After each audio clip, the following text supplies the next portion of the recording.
नमस्कार दोस्तों, welcome back our YouTube channel GK just knowledge. दोस्तों, आज का हमारा प्रैक्टिस सेट 8 है और हम इस 8 प्रैक्टिस सेट को सॉल्व करने वाले हैं। इसके सभी क्वेश्चन के बारे में जानने वाले, तो वीडियो में आप एंड तक ज़रूर बने रहिएगा। तब तक चलो ये शुरू करते हैं वीडियो को।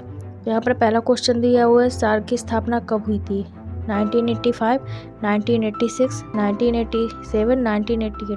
तो यहाँ पर इसका राइट आंसर हो जाएगा ऑप्शन है 1985। सार्क की फुल फॉर्म की बात करेंगे तो इसके फुल फॉर्म होती है South Asian Association for Regional Cooperation. SAARC की फुल फॉर्म हो जाएगी। अब सार्क के मुख्यालय देख लेते हैं, तो इसका मुख्यालय काठमांडू में है। काठमांडू नेपाल की राजधानी है। और वहीं इसमें सार्क में बात करेंगे तो सार्क में टोटल 8 देश आते हैं। मालदीव, श्रीलंका, भारत, पाकिस्तान, अफगानिस्तान, नेपाल, भूटान, बांग्लादेश। इसमें टोटल 8 देश आते हैं और इसकी मुख्यालय कहाँ हो जाएगा? काठमांडू में। तो यहाँ पर इसका राइट आंसर हो जाएगा ऑप्शन ए 1985 में। इसके आगे अब अगला क्वेश्चन देखते हैं। अगला क्वेश्चन क्या कह रहा है? अगला क्वेश्चन कह रहा है कि सभ्यता का पालना किस महाद्वीप को कहा जाता है? एशिया को, अफ्रीका को, उत्तरी अमेरिका को या दक्षिणी अमेरिका को?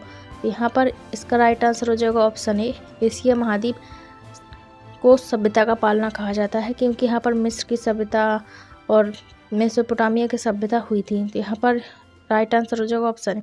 अफ्रीका महाद्वीप की बात करेंगे तो इसे अंधा महाद्वीप या इसे काला महाद्वीप के नाम से जानते हैं। तो यहाँ पर इसका राइट आंसर क्या होगा? Option A. इसके आगे अब देखते हैं। इसके आगे कह रहा है कि विश्व का चौथा बड़ा देश कौन सा है? अमेरिका, भारत, कनाडा या रूस? तो विश्व का चौथा देश बोल रहा है, तो इसका राइट आंसर हो जाएगा ऑप्शन ए, अमेरिका। वहीं भारत की बात करेंगे तो भारत 7वें नंबर पर है, जो सबसे बड़ा देश है, 7वें नंबर पर है। तो हमें इस क्वेश्चन को पूरी अच्छी तरीके से जानने के लिए और समझने के लिए एक मैप की आवश्यकता होगी। तो हम चलते हैं मैप में अपने। तो आप देखोगे हम आ चुके हैं अपने मैप में। तो अब मैप के द्वारा हम समझते हैं। तो यहाँ पर पहला सबसे बड़ा देश हो जाएगा रसिया। रसिया पहला सबसे बड़ा देश हो जाएगा। फिर दूसरे में आ जाएगा कनाडा, रूस, कनाडा, रूस, कनाडा। रूस कनाडा के बाद आ जाता है रूस, कनाडा के बाद चाइना। तीसरे नंबर पर आता है चाइना, रूस, कनाडा, चाइना। चाइना के बाद आता है यूएसए। चौथे नंबर पर आता है यूएसए। तो हमने क्या क्या देखा? रूस, कनाडा, चाइना और फिर ये यूएसए, अमेरिका। इसके बाद आ जाता है ब्राज़ील। 5वें नंबर पर आ जाता है ब्राज़ील। फिर 6वें नंबर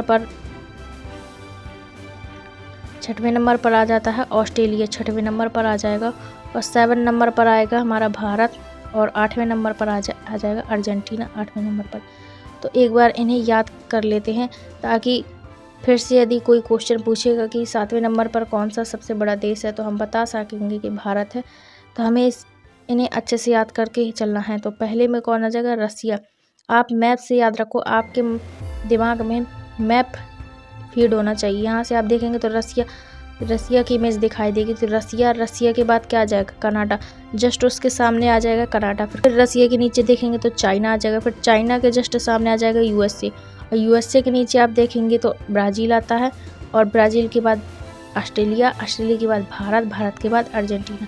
तो पहले में रूस, कनाडा, फिर चाइना, अमेरिका, ब्राज़ील के बाद ऑस्ट्रेलिया के बाद भारत के बाद अर्जेंटीना। यहाँ तो ये 8 देश हैं जो विश्व के सबसे बड़े देश है। और भारत इसमें कितने नंबर पर आता है? 7वें नंबर पर आता है। तो ये हमारा क्वेश्चन क्लियर हो गया, हमने समझ भी लिया। तो अब चलते हैं नेक्स्ट क्वेश्चन की तरफ।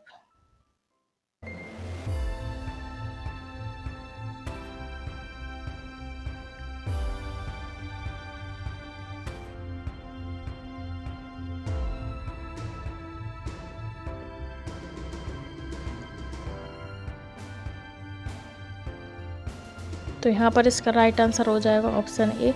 चौथे नंबर पर अमेरिका आता है, 7वें नंबर पर भारत आता है, 7वें नंबर पर। अब इसके आगे देखते हैं नेक्स्ट क्वेश्चन क्या कहता है। अगला क्वेश्चन कहता है कि भारत का स्विट्जरलैंड किसे कहा जाता है? कश्मीर को, असम को, गोवा को या बिहार को? तो यहाँ पर इसका राइट आंसर हो जाएगा ऑप्शन ए, कश्मीर को भारत का स्विट्जरलैंड कहा जाता है। और यहीं गोवा की बात करेंगे तो ये सबसे छोटा राज्य हो जाएगा भारत का। तो इसका राइट आंसर क्या होगा? Kashmir, option A.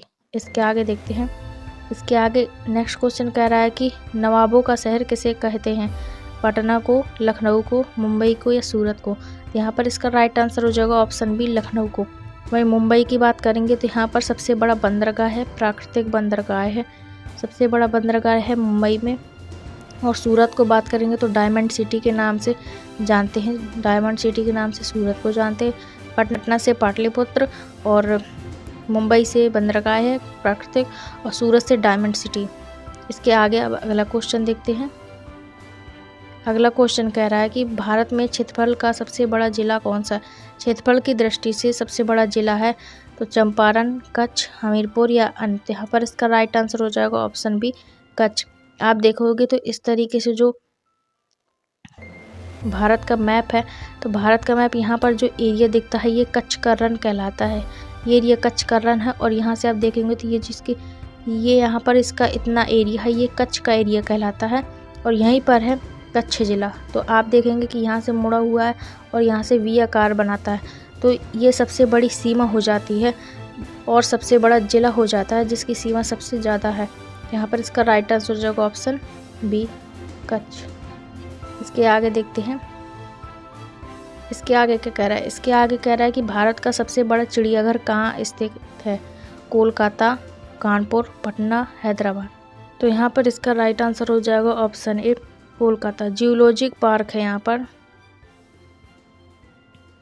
Geological park है कोलकाता में, जो सबसे बड़ा चिड़ियाघर है भारत का। इसका राइट आंसर हो जाएगा ऑप्शन ए। इसके आगे अब देखते हैं।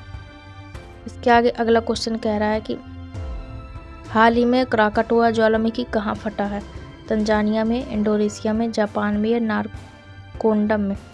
तो यहाँ से नारकोंडम ये भारत में ज्वालामुखी है, भारत में ज्वालामुखी नारकोंडम है। यहाँ पर नारकोंडम दिया हुआ है जबकि यहाँ पर भारत होना चाहिए था। तो नारकोंडम ज्वालामुखी भारत में है, ये सुसप्त ज्वालामुखी है, शांत पड़ा है। और वहीं तंजानिया की बात करेंगे तो किलीमंजारो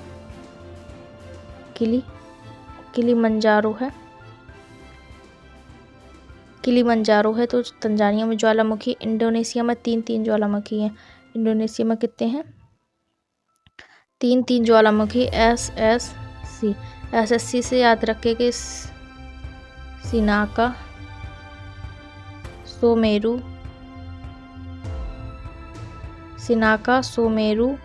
और क्राकाटोआ ये तीसरे नंबर को हो जाएगा, सिनाका, सोमेरु। तो इंडोनेशिया में 3 हो जाएंगे। और जापान में बात करेंगे तो फिजियामा सुसप्त ज्वालामुखी है। तो यहाँ पर हमने कितने ज्वालामुखी दिए, तंजानिया में किलीमंजारो, इंडोनेशिया में सिनाका, सोमेरु, क्राकाटोआ, एसएससी, और जापान में फिजियामा, फिजिसान, और भारत में है बैरन तथा नारकोंडम। 2 भारत में हैं, अंडमान निकोबार, बैरन और नारकोंडम। तो यहाँ से हमने कुल ज्वालामुखी देख ली। तो यहाँ पर इसका राइट आंसर हो जाएगा ऑप्शन बी, क्राकाटोआ ज्वालामुखी। इसके आगे देखते हैं। इसके आगे कह रहा है कि गोबी मरुस्थल कहाँ स्थित है, चीन में, चिली में, ऑस्ट्रेलिया में और अर्जेंटीना में। यहाँ पर इसका राइट आंसर हो जाएगा ऑप्शन ए, चीन में। चीन और मंगोलिया के सीमा पर है गोबी मरुस्थल। और तकलामकान मरुस्थल भी है चाइना में, तकलामकान मरुस्थल। वहीं चिली की बात करेंगे तो आटाकामा का मरुस्थल चिली में है, आटाकामा का मरुस्थल चिली में है। ऑस्ट्रेलिया की बात करेंगे तो ऑस्ट्रेलिया में 3 आते हैं मरुस्थल। 7GB से याद रखेंगे सैंडी, गिब्सन, विक्टोरिया। 3 मरुस्थल ऑस्ट्रेलिया में है। और अर्जेंटीना की बात करेंगे तो पेंटागोनिया का मरुस्थल यहाँ पर अर्जेंटीना में है। तो हमने कौन कौन से मरुस्थल देख लिए, चीन में तकलामकान मरुस्थल और गोबी मरुस्थल, चिली में आटाकामा का मरुस्थल, ऑस्ट्रेलिया में सैंडी, गिब्सन, विक्टोरिया, और अर्जेंटीना में पेंटागोनिया का मरुस्थल। यहाँ पर इसका राइट आंसर हो जाएगा ऑप्शन ए, चाइना। इसके आगे अब देखते हैं अगला क्वेश्चन क्या कह रहा है। अगला क्वेश्चन कह रहा है कि अनुच्छेद 21 में कौन सा अधिकार दिया गया, संपत्ति का अधिकार, समानता का अधिकार, भाषण का अधिकार या जीवित रहने का अधिकार। तो यहाँ पर इसका राइट आंसर हो जाएगा ऑप्शन डी जीवंत रहने का अधिकार। अनुच्छेद 21 में आता है प्राण एवं दैहिक स्वतंत्रता। प्राण एवं दैहिक स्वतंत्रता इसमें आता है कि कोई हमें जिंदा रहना होगा संविधान के हिसाब से, यानी कि जो आत्महत्या करते हैं तो ये कानूनी जुर्म होता है। तो यहाँ पे जीवन का अधिकार। वहीं संपत्ति के अधिकार की बात करेंगे तो ये कानूनी अधिकार बन गया है। अब ये मूल अधिकार से हटा दिया गया है 44वां संविधान संशोधन करके, और इसे 300 के काम में जोड़ दिया गया। तो यहाँ पर इसका राइट आंसर हो जाएगा ऑप्शन डी। अब इसके आगे देखते हैं, इसके आगे अगला क्वेश्चन क्या कहता है। अगला क्वेश्चन कह रहा था संघ लोक सेवा आयोग के किसी सदस्य को हटाया जा सकता है, यानी यूपीएससी के किसी सदस्य को हटाया जा सकता है किसके द्वारा? राष्ट्रपति द्वारा, प्रधानमंत्री द्वारा, सीजीआई द्वारा या यूपीएससी के अध्यक्ष द्वारा। तो यहाँ पर इसका राइट आंसर हो जाएगा ऑप्शन ए, राष्ट्रपति द्वारा हटाया जा सकता है यूपीएससी के किसी भी सदस्य को। तो यहाँ पर इसका राइट आंसर हो जाएगा ऑप्शन ए। अब इसके आगे देखते हैं, इसके आगे नेक्स्ट क्वेश्चन बोलता है कि कौन से राष्ट्रपति 2 बार चुने गए थे, यानी कौन से ऐसे राष्ट्रपति थे जो 2 बार चुने गए थे? डॉक्टर राजेंद्र प्रसाद, जाकिर हुसैन, वी गिरी या द्रौपदी मुर्मू। यहाँ पर इसका राइट आंसर जो है ऑप्शन ए, डॉक्टर राजेंद्र प्रसाद भारत के पहले राष्ट्रपति थे और वह 2 बार राष्ट्रपति रह चुके हैं अपने कार्यकाल के दौरान। वहीं जाकिर हुसैन की बात करेंगे तो इनकी पद में रहते हुए मृत्यु हो गई थी, स्वास्थ्य के कारण पद में रहकर मृत्यु हो गई थी, तो इनके स्थान पर वी गिरी आए थे। और वहीं द्रौपदी मुर्मू की बात करेंगे तो ये 15वें नंबर की राष्ट्रपति हैं और ये सेकंड राष्ट्रपति होंगी महिला। पहली राष्ट्रपति महिला प्रतिभा पाटिल थी और दूसरी राष्ट्रपति महिला द्रौपदी मुर्मू हो जाएंगी। तो यहाँ से हमने 3-4 फैक्ट और देख लिए। अब यहाँ पर इसका राइट आंसर हो जाएगा ऑप्शन ए, डॉक्टर राजेंद्र प्रसाद। इसके आगे और देखते हैं क्वेश्चन। इसके आगे अगला क्वेश्चन बोलता है राष्ट्रपति अपना त्यागपत्र कैसे देता है? उपराष्ट्रपति को, प्रधानमंत्री को, लोकसभा अध्यक्ष को या सीजीआई को? यहाँ पर इसका राइट आंसर हो जाएगा ऑप्शन ए, उपराष्ट्रपति को देता है अपना त्यागपत्र। और जब उपराष्ट्रपति अपना त्यागपत्र देगा तो वह राष्ट्रपति को देता है, यानी एक दूसरे को अपना त्यागपत्र देते हैं। तो यहाँ पर इसका राइट आंसर हो जाएगा ऑप्शन ए। इसके आगे देखते हैं, वहीं राष्ट्रपति को शपथ कौन दिलाता है? तो राष्ट्रपति को शपथ सीजीआई दिलाते हैं। तो यहाँ पर एक क्वेश्चन और बन सकता है कि जैसे यहाँ पर राष्ट्रपति को त्यागपत्र कौन देता है? तो राष्ट्रपति को त्यागपत्र तो उपराष्ट्रपति देता है, लेकिन यहीं राष्ट्रपति को शपथ कौन दिलाता है? तो राष्ट्रपति को शपथ सीजीआई दिलाते हैं। सुप्रीम कोर्ट के मुख्य न्यायाधीश, या फिर मुख्य न्यायाधीश नहीं है तो फिर न्यायाधीश दिलाएंगे जो उनके सुप्रीम कोर्ट में होते हैं। तो यहाँ से उसका राइट आंसर हो जाएगा ऑप्शन ए।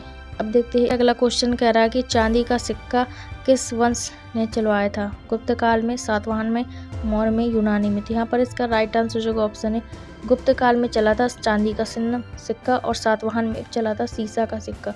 सीसा का सिक्का चला था सातवाहन वंश में। वहीं मौर्य वंश की बात करेंगे तो मौर्य वंश में आहत या पंचमार्क चला था, आहत या पंचमार्क। और यूनान की बात करेंगे तो इन्होंने सोना का सिक्का चलाया था, सोना का सिक्का।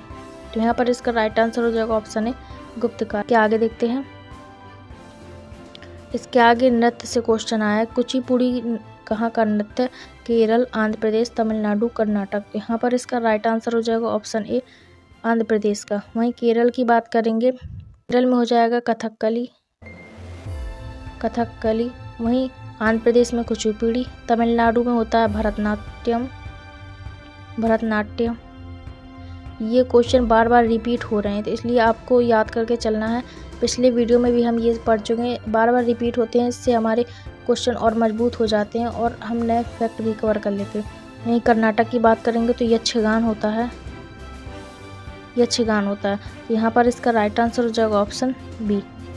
इसके आगे देखते हैं, इसके आगे अगला क्वेश्चन कह रहा है कि राष्ट्रीय ध्वज के धर्म चक्र में कितने अरे होते हैं? अरे मतलब जैसे ये राष्ट्रीय जो धर्म चक्र है तो ये जो लाइन होती है डॉट डॉट इस तरीके से खड़ी लाइन होती है, इन्हें हम अरे बोलते हैं।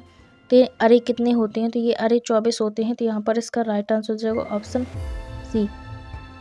और ये ब्लू कलर का होता है, पूरा तीलियाँ ब्लू कलर की होती हैं। यहाँ पर इसका राइट आंसर ऑप्शन सी। इसके आगे देखते हैं, इसके आगे कह रहा है कि कनाडा की राजधानी है Ottawa, Manila, Abu Dhabi, Canberra. तो ओटावा हो जाएगी कनाडा की राजधानी। वहीं मनीला की राजधानी की बात करेंगे तो फिलीपींस हो जाएगी, फिलीपींस मनीला की राजधानी हो जाएगी। यूएई यूएई की राजधानी हो जाएगी अबू धाबी। वहीं ऑस्ट्रेलिया की राजधानी हो जाएगी कैनबरा। ऑस्ट्रेलिया की राजधानी हो जाएगी कैनबरा।